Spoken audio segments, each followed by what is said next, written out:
നീ ഒരാളെ സ്നേഹിക്കുകയും വിശ്വസിക്കുകയും ചെയ്യുന്നതിന് മുമ്പായി നിന്നെ അയാൾ പൂർണ്ണമായി സ്നേഹിക്കുന്നുണ്ടോ എന്ന് സ്വയം വിലയിരുത്തുക.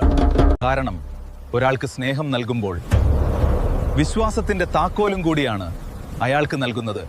അർഹതയില്ലാത്ത ആളിലേക്കാണ് നിന്റെ സ്നേഹം എത്തുന്നതെങ്കിൽ നിന്റെ വിശ്വാസത്തിന്റെ വഴിയിൽ ഇതുപോലെയുള്ള ചതിക്കുഴികൾ രൂപപ്പെടാം. ശത്രുവിനെ ആക്രമിച്ച് പരാജയപ്പെടുത്താൻ മാത്രമേ സാധിക്കൂ. ഒരിക്കലും നിന്നെ ചതിക്കുവാൻ സാധിക്കില്ല. എന്നാൽ നീ സ്നേഹിക്കുന്ന വ്യക്തിക്ക് നിന്റെ വിശ്വാസം ചൂഷണം ചെയ്ത് ശത്രുവിനേക്കാൾ ഭീകരമായി നിന്നെ പരാജയപ്പെടുത്താൻ സാധിക്കും. ഈ ലോകം ധർമ്മത്തിന്റെ സൃഷ്ടിയിൽ രൂപപ്പെടുത്തിയതാണെങ്കിലും ചതികുഴികളാൽ സമൃദ്ധമാണ്. ആ വഞ്ചനകളൊക്കെയും പ്രായോഗികമാക്കപ്പെടുന്നത് സ്നേഹമെന്ന പവിത്രമായ ബന്ധത്തിലൂടെയുമാണ്.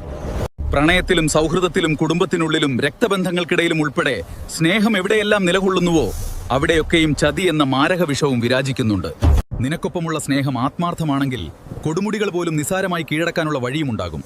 എന്നാൽ കാപട്യം നിറഞ്ഞ സ്നേഹമാണ് നിനക്കൊപ്പമുള്ളതെങ്കിൽ നീ പോലും അറിയാതെ എത്തിച്ചേരുന്നത് പാതാളത്തിലായിരിക്കും. അവിടെ നിനക്കുണ്ടാകുന്ന നഷ്ടങ്ങളെക്കാൾ കൂടുതൽ തളർത്തുന്നത് സ്നേഹത്തിന്റെ വിശ്വാസം ചൂഷണം ചെയ്തുകൊണ്ട് അയാൾ നടത്തിയ ചതിയായിരിക്കും. സ്നേഹത്തിന് നിന്നെ സ്വർഗത്തിൽ വാഴിക്കാനും പാതാളത്തിലേക്ക് തള്ളിയിടാനും സാധിക്കും.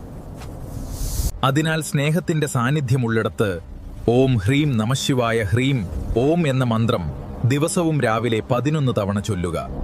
ഇതിൽ ഹ്രീം എന്നത് പാർവതിദേവിയുടെ ബീജമാണ്. ആ സ്ത്രീശക്തി നിന്നിലേക്കെത്തിയ ചതിയെ കത്തിച്ചു കളയും. കാലഭൈരവനായ ഞാൻ നിനക്ക് കാവലായും നിൽക്കും.